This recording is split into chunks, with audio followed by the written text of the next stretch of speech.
And it was impressive because then you feel immediately how a small country like that really sees Germany as a defender and sort of security. The simple presence that there will be 5,000 German soldiers, because if the Russians attack, they are attacking us as well. So that's the same.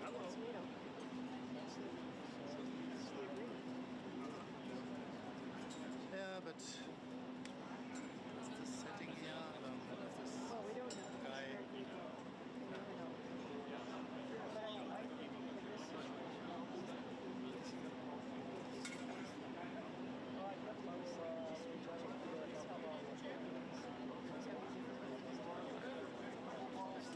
They're hot here. This camera's hot. So, but hey, Toby. Hey, Jay, can you take a wireless and go stand at the door? No, maybe not. Wireless mic. There we go. I'm gonna come down.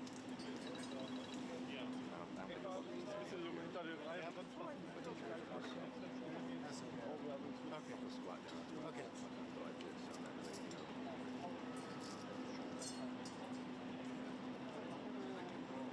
Ask everybody to step back, please. Please step back.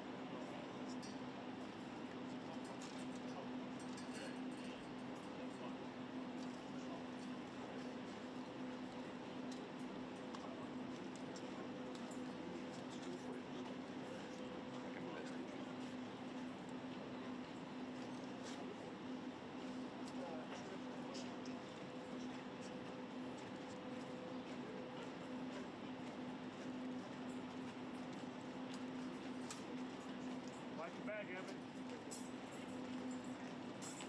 Emotional talk. Alex has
try to tires for Well, they got really relaxing. That's what.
President Trump, sir, your message to the people of Germany.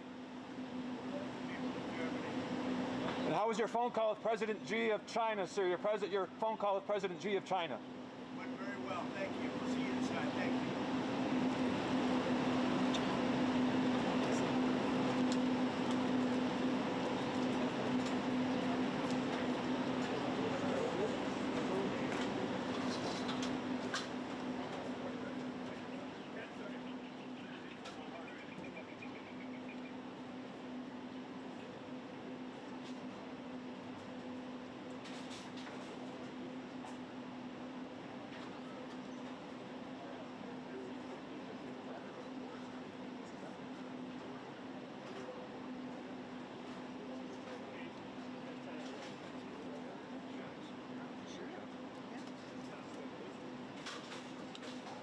Okay. We're clear. Thank you for letting us. Thank you. Thank you.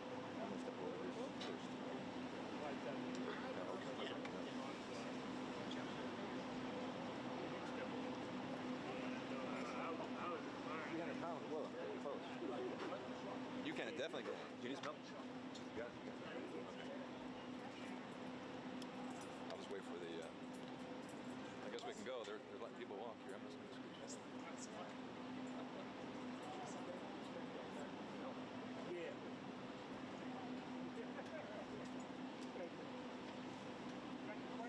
Flat! Order! Flat!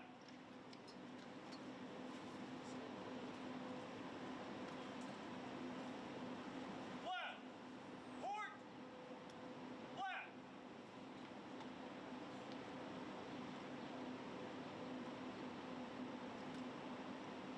Flat! Forward! Up!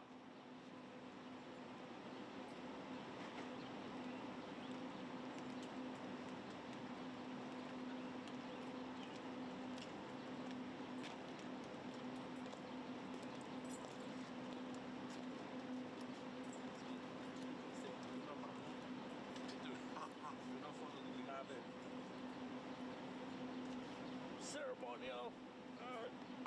It's lunchtime. DC just called me like, oh, I want to tell you when we're going to deliver your trees. I guess they're going to get them. You can get you some more? Yeah, they're going to buy me 5 trees. Oh, man. Oh, that's great. So they're going to cut down the other ones? No. We're just going to put them. Our friend like came and spray painted. Yeah, so they're going to give me like 5 trees. Like these, saving trees. Oh, beautiful. Yeah, I mean, Others will come back eventually. no, they'll come back. I talked to them. Like, these guys said, yeah, they'll come back. This is going to take a while. Yeah. I just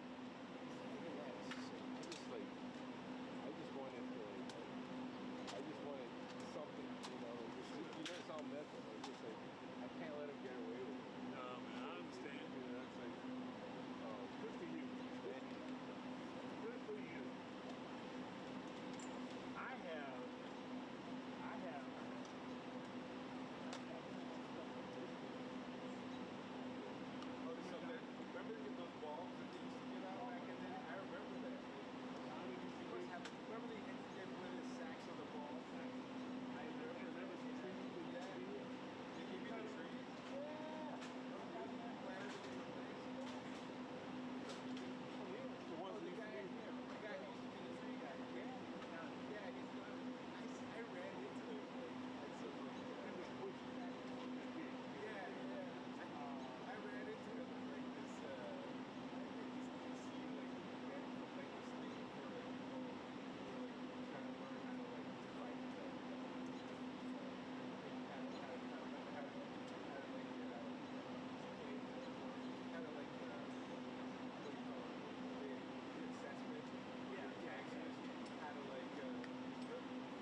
They do that in Germany very much, and we do it here.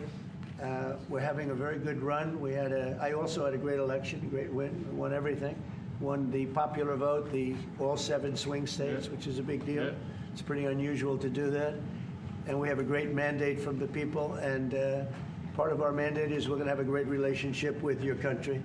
So I just want to thank you very much for being here, and if you'd like to say a few words. Absolutely. So, thank you, first of all, Mr. President, for your kind invitation to come to Washington, D.C. I was in this building first time ever in 1982. I told you when former President Ronald Reagan was in office. So I'm very happy to be here again and to offer our close cooperation with the United States of America. We are having so much in common, our history. We owe the Americans a lot. We will never forget about that. And so with your German provenance, I think this is a very good basis for close cooperation between America and Germany. So again, thank you. Thank you for the hospitality, and thank you for having your guest house for a night. This is a great place. Great place. Many thanks for that. I really enjoyed it. Thank you. It's a wonderful place. It's a landmark also. And Blair House is it's a nice place to stay. Good. Thank you very much for saying that. Would you have any questions, please? Mr. President, on your new travel ban, why now? And if the Boulder attack was part of your reasoning, why not include Egypt on that list where the suspect is from? Well, because Egypt has been a country that we deal with very closely. They have things under control. The countries that we have don't have things under control. And why now? I can say that it can't come soon enough, frankly. We want to keep bad people out of our country.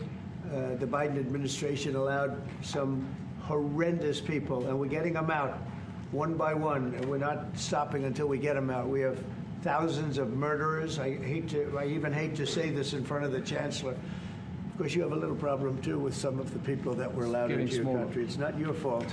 It's not your fault. It shouldn't have happened. I told her it shouldn't have happened, what she did.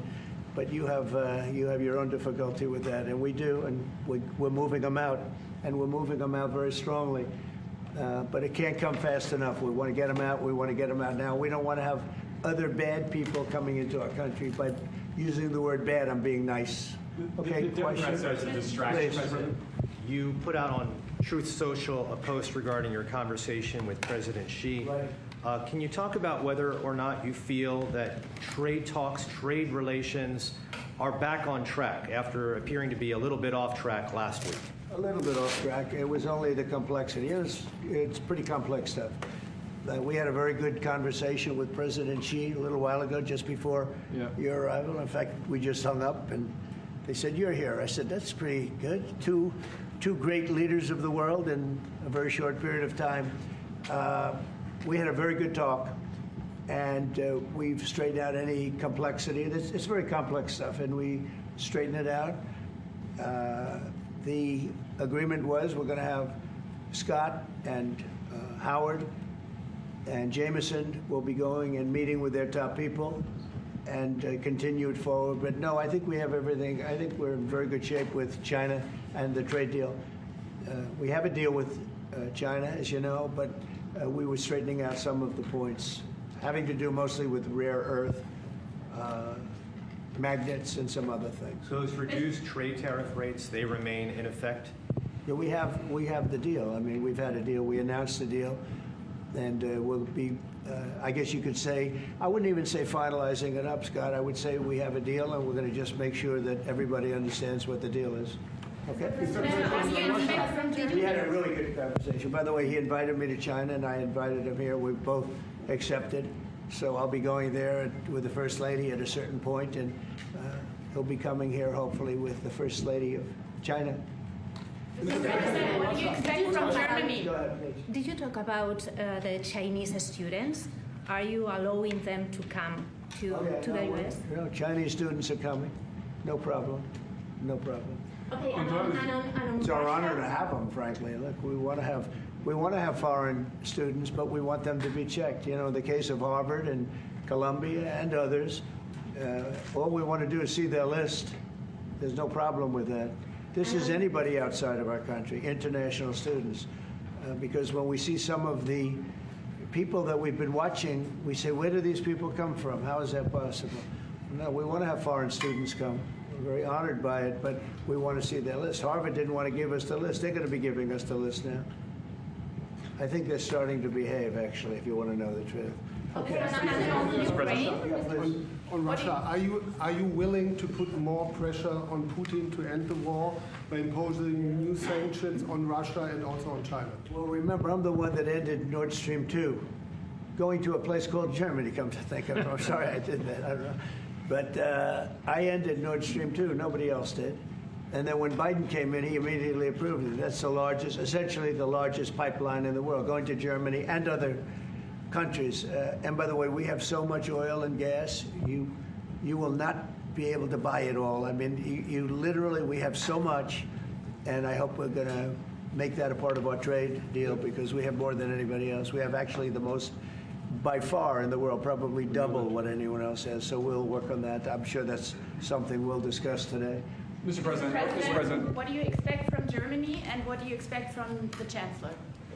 Well, first of all, I'm glad to meet because I've been dealing with the Chancellor, and he's a very good man to deal with. He's difficult, I would say. Can I say that? It's a positive. Go ahead. You wouldn't want me to say you're easy, right? No. Yeah, he's a very great representative of Germany. I think all we want is just going to have a good relationship.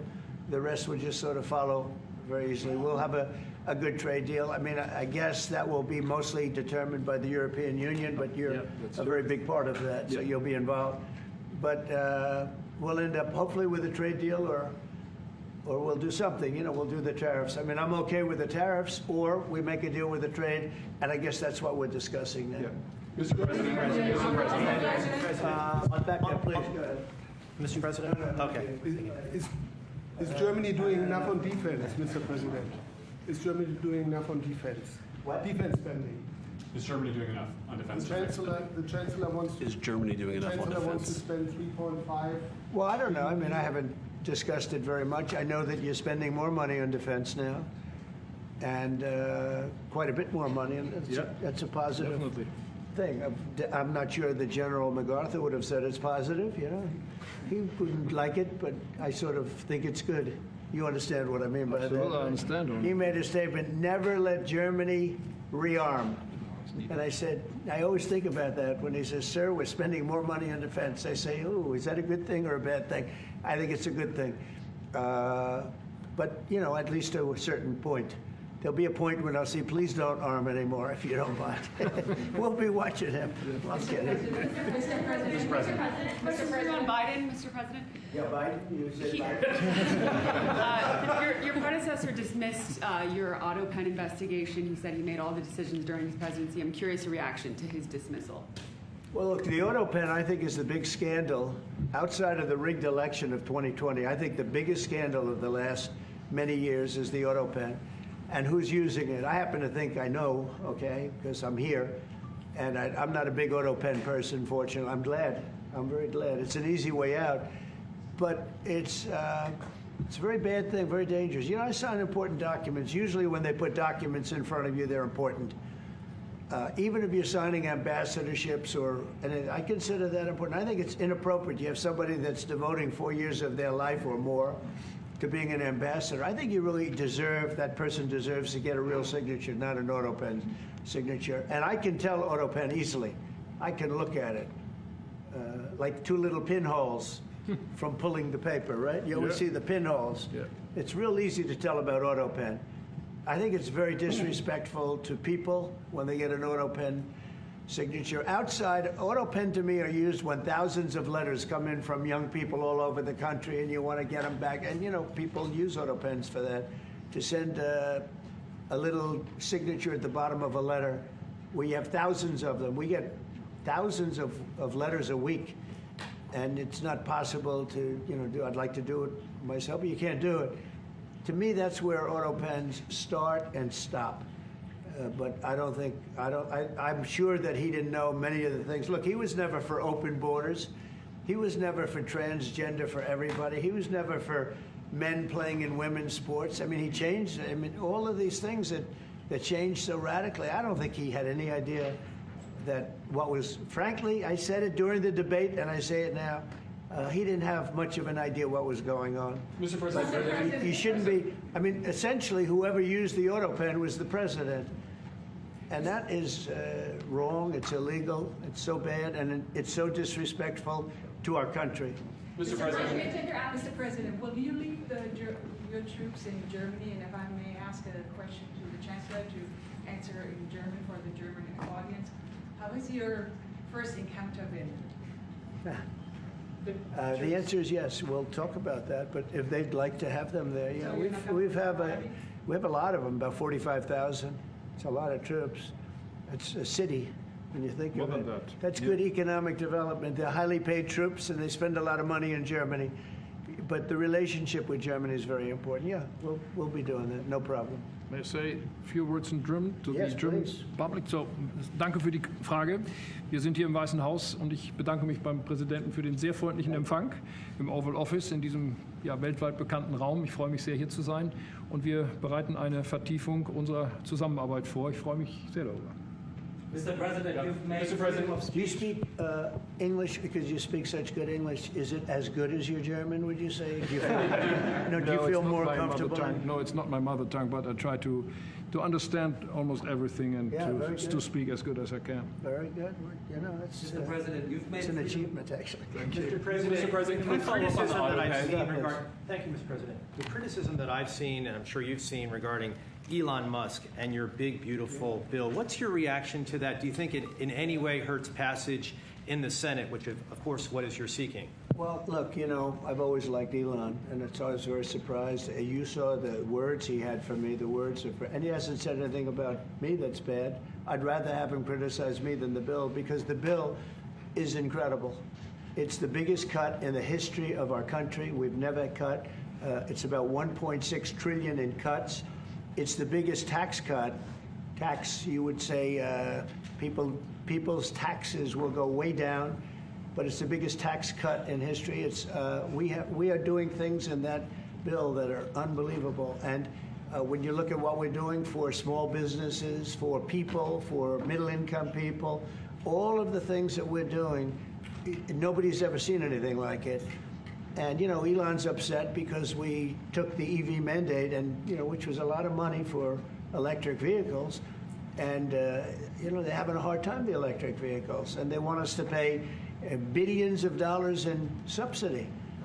And, you know, Elon knew this from the beginning. He knew it for a long time ago. That's been in there. That's been, I would say, JD, that hasn't changed. That's been right from the beginning, I think, Mr. Secretary, that hasn't changed at all, right from the beginning.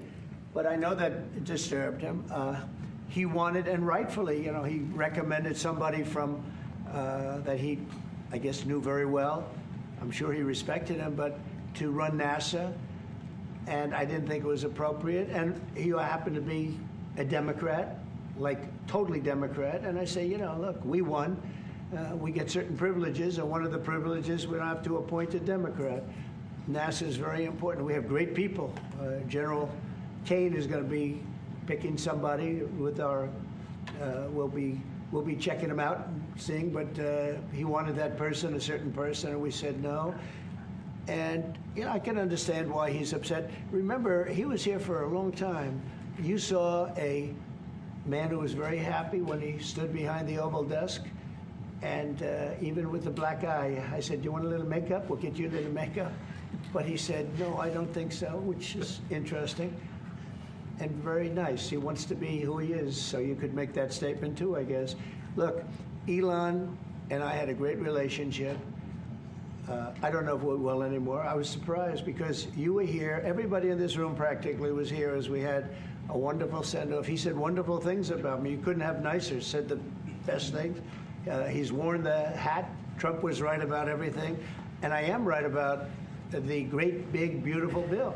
We call it a great, big, beautiful bill because that's what it is. And again, biggest tax cuts in history, biggest economic development moves anywhere. We've never done anything like it. Business is spurred. And I don't know if you've seen the numbers, but the numbers came out. Even the CBO, which is run by Democrats, said that we're going to be doing, you know, I'd like you to discuss it, the 2.8 trillion that CBO, this is a group of people that are Democrats. They're very hostile to us. They just came out with phenomenal numbers, what it does. You want to mention that, Scott? Yes, sir. So what we've seen is we keep hearing from the CBO that there's going to be a large deficit from the bill, which we disagree with, but using the CBO scoring, they came out and scored the tariff revenue. We think it'll be the minimum of $2.8 trillion over the 10-year window, which actually puts the bill in surplus if you include the tariff revenue, which they won't do. It gives you a tremendous surplus, but we're not allowed to use that. For some reason, they say scoring. Nobody knows what scoring means. Maybe a couple of people, but nobody. Somebody sits in the background. They say, well, we're not going to allow that. They're not allowing other things that we have that are tremendously profitable for our country. But if you saw the other day, CNBC, they came out with numbers, and the people on the show, very good people, I've watched them for a long time, they couldn't believe the numbers, how good they are. The numbers were incredible, and that was personal income and also very low inflation. We have very low inflation. We're down to 2% now, and maybe even lower than that. And when I took it over, it was a mess. Remember, we had the worst inflation probably in the history of our country. They say 48 years, but let's say I think it's worse than that. So we had the worst inflation in the history of our country under the Biden administration. Now we're down to a beautiful number, 2%. You'd actually like to keep it there. Better than 0 is 2%. It's going down maybe to 1, and 1% is like perfect.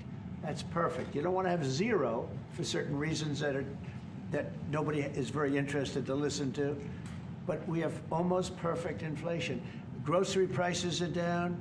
Everything. Remember eggs? Eggs. We weren't going to buy another egg for the next 20 years. They were so expensive, right? Remember? You guys all hit me about eggs. Eggs have come down 400%. Everybody has eggs now. They're having eggs for breakfast again.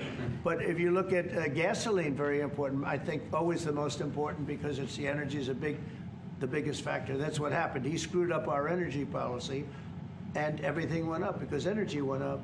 But now energy is way down, and they have states where you're at $1.98 a gallon for gasoline.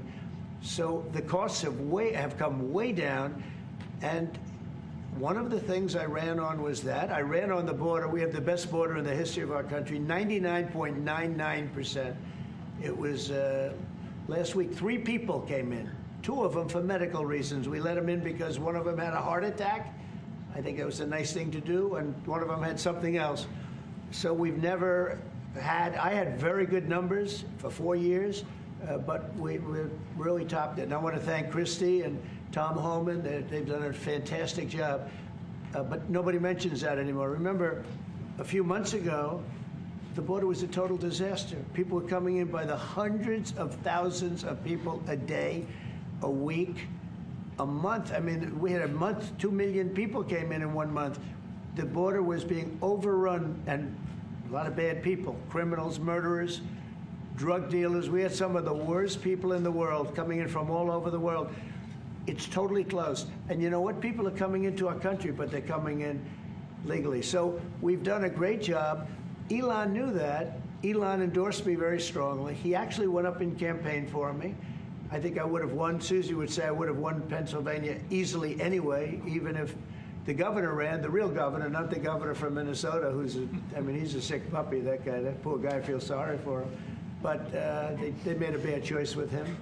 But if you pick Shapiro or anybody else, I spoke to him recently about his house being set on fire, which was terrible. But if they picked him, I would have won Pennsylvania. I won it by a lot. But I'm very disappointed because Elon knew the inner workings of this bill better than almost anybody sitting here, better than you people. He knew everything about it. He had no problem with it. All of a sudden, he had a problem. And he only developed the problem when he found out that we're going to have to cut the EV mandate, because that's billions and billions of dollars. And it really is unfair. We want to have cars of all types. Electric, we want to have electric, but we want to have a gasoline, combustion. We want to have different. We want to have hybrids. We want to have we want to be able to sell everything. And when that was cut, and Congress wanted to cut it, he became a little bit different. And I can understand that. But he knew every aspect of this bill. He knew it better than almost anybody. And he never had a problem until right after he left. And if you saw the statements he made about me, which I'm sure you can get very easily, it's very fresh on tape. He said the most beautiful things about me. And he hasn't said bad about me personally, but I'm sure that'll be next. But I'm very disappointed in Elon. I've helped Elon a lot. And Mr. President, did he, I just want to clarify, did he raise any of these concerns with you privately before he raised them publicly? And this is the guy you put in charge of cutting spending. Should people not take him seriously about spending now? Are you saying this is all sour grapes? No, he worked hard and he did a good job. And I'll be honest, I think he misses the place. I think he got out there and all of a sudden he wasn't in this beautiful Oval Office, and he's got nice offices too. But there's something about this when I was telling the Chancellor, this is where it is. People come in here, even from Germany. They come in and they walk into the Oval Office, and it's just a special place. It's, you know, World War I, it started and it ended here, and World War II, and so many other things. Everything big comes right from this beautiful space. It's now much more beautiful than it was 6 months ago. A lot of good things are happening in this room. And I'll tell you, he's not the first. People leave my administration and they love us. And then at some point they miss it so badly. And some of them embrace it and some of them actually become hostile. I don't know what it is. It's sort of Trump derangement syndrome, I guess they call it. But we have it with others too. They leave and they wake up in the morning and the glamour's gone. The whole world is different and they become hostile. I don't know what it is. Someday you'll write a book about it and you'll let us know. Yeah. Mr. President, speaking of ending wars in this room, you were very critical of Vladimir Putin a couple of days ago. What kind of play is he playing from your perspective? What is it? Well, look, he got hit. He's been doing hitting, so I understand it. But he got hit hard. And I don't think he's playing games. I think I've always said he wanted the whole thing. I thought he wanted the entire, everything having to do with Ukraine. That's something that would have never happened if I were president. The election was rigged. I didn't get to be president, but I got to be president now. And I think it's a much more important presidency. Other than a couple of things like that, the war would have never happened. The war with Ukraine, with Putin, would have never happened, ever, not even a chance. And it didn't happen for 4 years. And it wasn't thought of. I used to talk to him about Ukraine a lot. It was the apple of his eye, but he would have never done what he did. And I think mistakes were made by him, but I think mistakes were made by other people. The president should have never allowed that war. Biden should have never allowed that war to happen. If you had the right guy in here, that war would have never happened. Israel would have never happened with Hamas. That would have never happened. The attack on Israel would have never happened because Iran was broke. They had no money. They had no money to give to Hamas or Hezbollah or anybody else. And all of that would have never happened. Inflation wouldn't have happened. It was caused mostly by energy.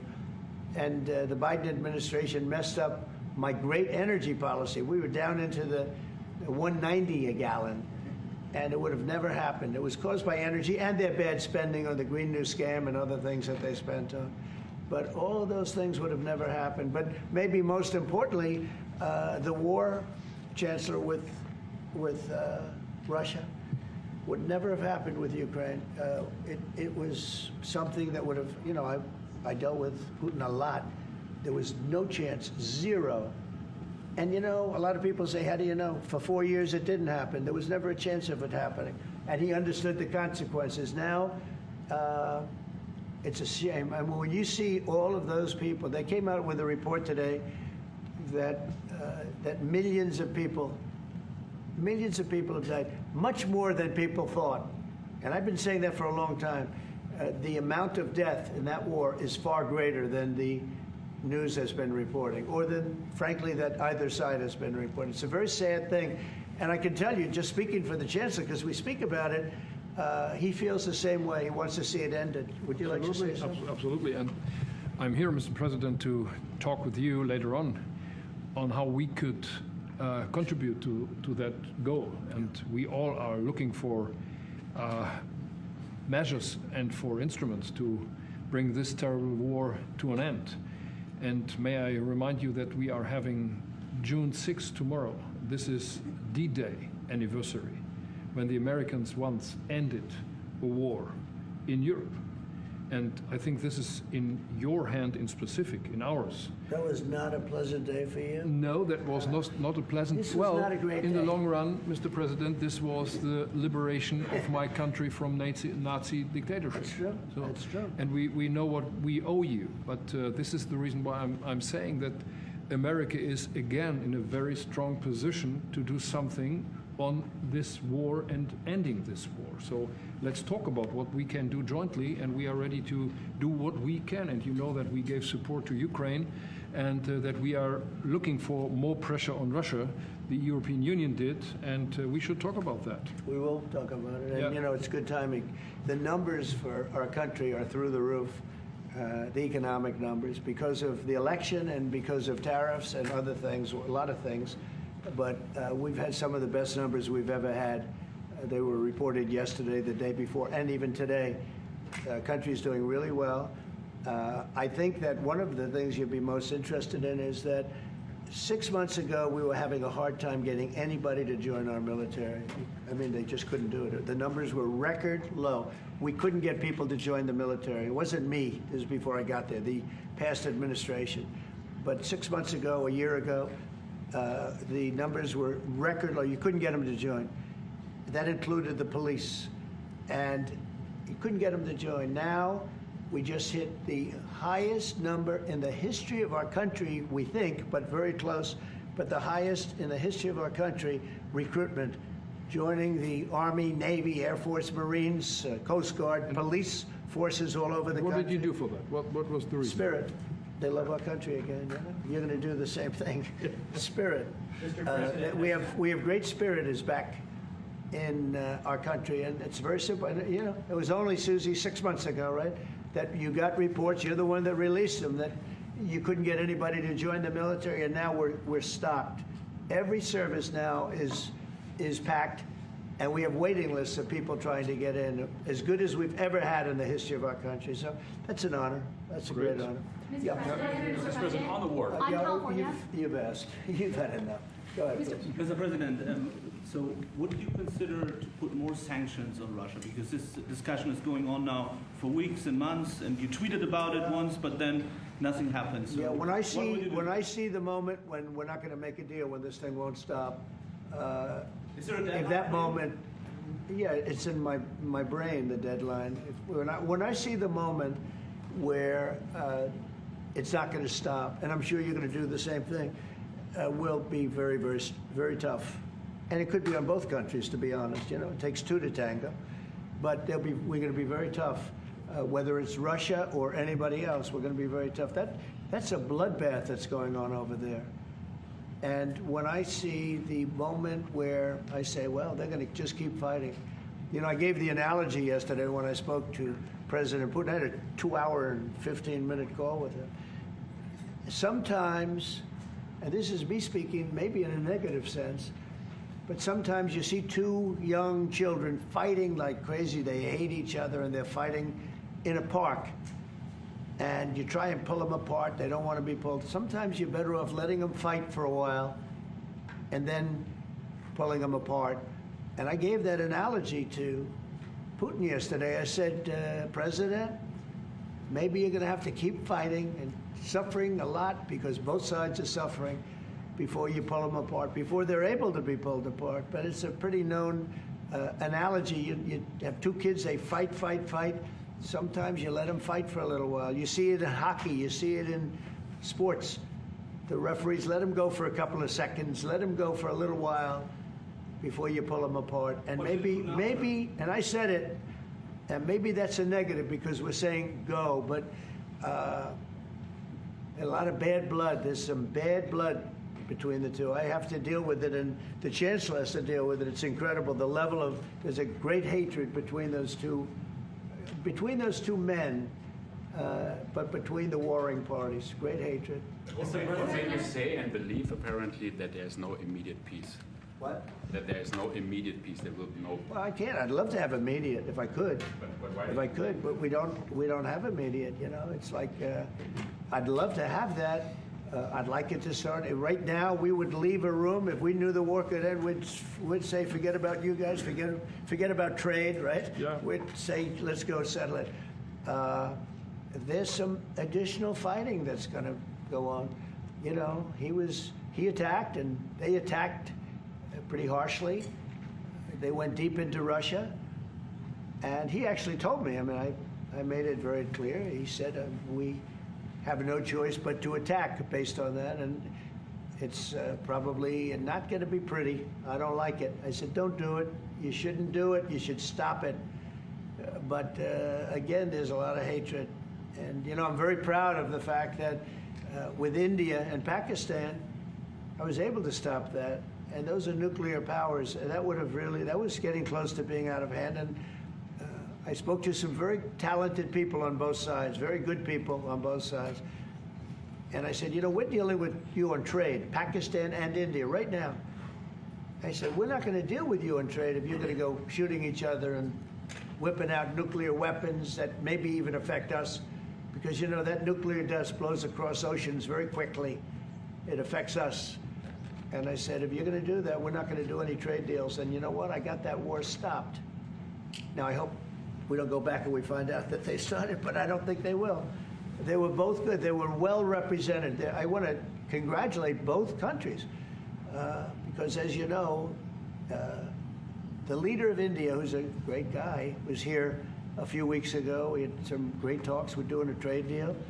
And Pakistan, likewise, they have very strong leadership. Some people won't like when I say that, but, you know, it is what it is.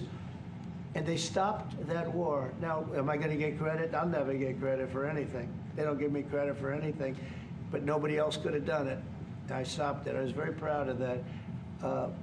I wish we could do the same thing with Ukraine and Russia. And at some point, it'll happen. I believe that.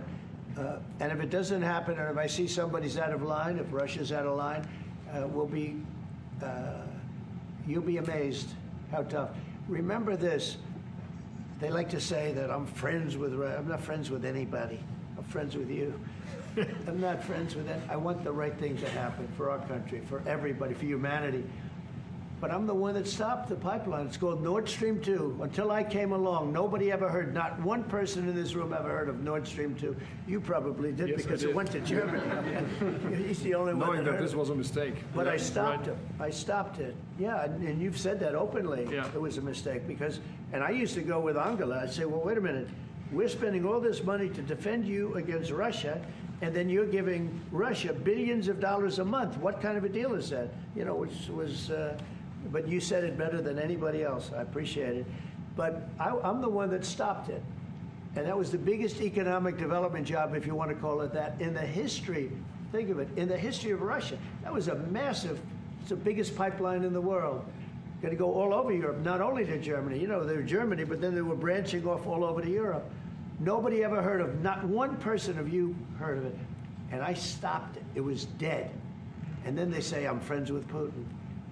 I got along with him. He respected me, I respected him. It would have never happened. But I stopped Nord Stream 2.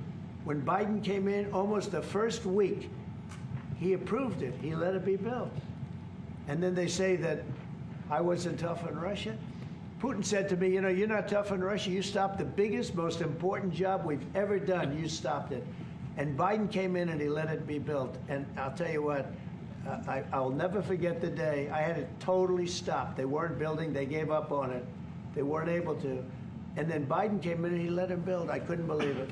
Okay, one or two questions more, please. Any questions? Any question for the Chancellor? Please? Go ahead, for the Chancellor. That would be one. I like his answers much better. Well, would you continue to support Ukraine? Yeah, I'm with Ukraine. We just signed a big deal on rare earth with Ukraine, and I want to. You know what? I'm for stopping killing. Really, that's what I'm for. Again, a war that would have never started, should have never started. I want to see the killing stop. We spent $350 billion, much more than Europe, but Europe spent a lot also. And they spent way over $100 billion. Yeah. So you're talking about close to $500 billion went into that whole thing. And it's not even the money, and I know with you too, it's a lot of money. but it's the death that's being caused. We went to the Middle East. I went last week to the Middle East. We took in $5.1 trillion. That's many, many times. That's 30, 40 times, 50 times more than what we're talking about. It's think of that, $5.1 trillion of investment with one trip that lasted 4 days. So it's not the money. It's a little the money, but not the money, the big thing. The big thing is the death. The death of, and really the decimation. You've lost a whole culture. You know, Ukraine had the most beautiful turrets. They call them turrets, the little towers, beautiful towers, the most beautiful in the world. They're all now laying on their side, blown to smithereens. It'll never happen again. They've taken away the culture of a country. They've taken away the heritage of a country. It's a terrible thing. But most importantly, again, is the death. 5,000 plus people a week, soldiers, are being killed. He doesn't want that, and I don't want that. One more. Yeah, please. Thank you.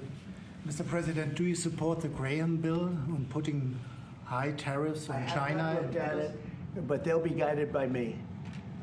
That's the way it's supposed to be. They're going to be guided by me. No, I haven't looked at it. It's a bill on sanctions, etc. I'm a very quick study. At the right time, I'll do what I want to do. But it could very well be okay. I'll have to see. But they're waiting for me to decide on what to do, and I'll know maybe very soon. It's a harsh bill. Yeah, very harsh. We'll take one more on Autopen. Yeah. I would like to have a question to the Chancellor as well, because do you agree with the analogy the President made on the war between Russia and Ukraine as being a fight between two kids? Is that how you view that as well? And what do you actually want the US President to do in this? Well, I think we both agree on this war and how terrible this war is going on. And we are both looking for ways to stop it very soon.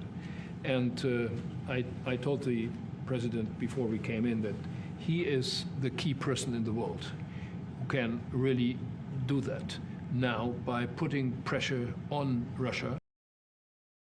And we will have this debate later on again, how we can proceed jointly.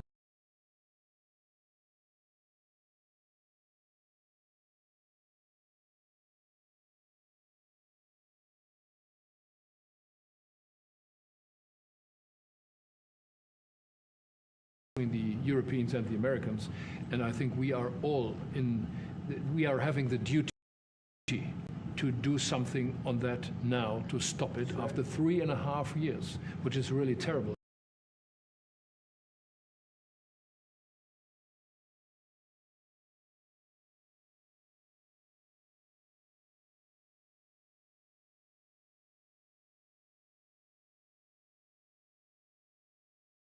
Look at the kids, the kids which were kidnapped from Ukraine to Russia.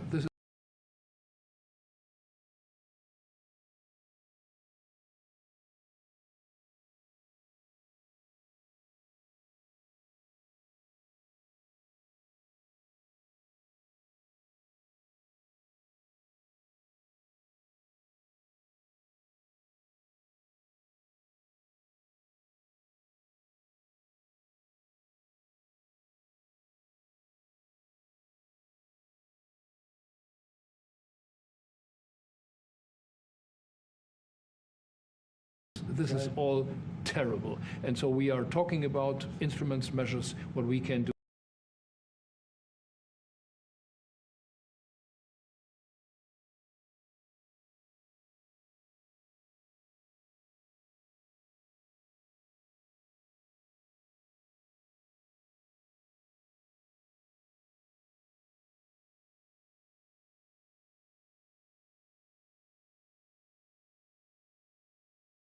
And my personal view is clear on that. We are on the side of Ukraine, and we are trying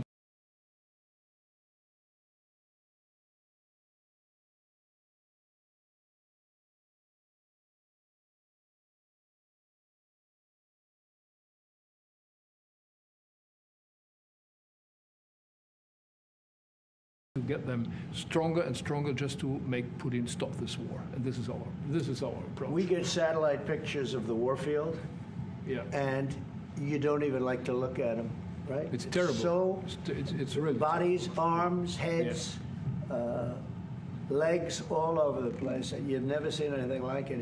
It's so ridiculous. And this is only by Russian weapons against Ukraine. This had never happened with Ukraine weapons against Russia. Never.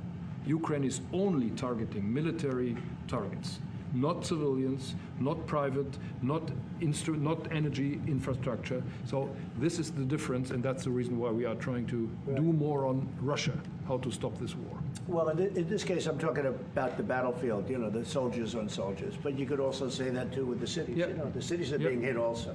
So it's a terrible, terrible thing. All right. Somebody said Autopen. Did I hear the word Autopen? I'm just curious. Because I think it's the biggest scandal maybe in the last 100 years in this country. So when I hear that word, I think it has to be discussed because the fake news will try and hide it, and we can't do that. Well, that's but go what I'm ahead. asking. Have you uncovered any evidence that anything specific was signed without President Biden's knowledge or by other people in the administration acting illegally?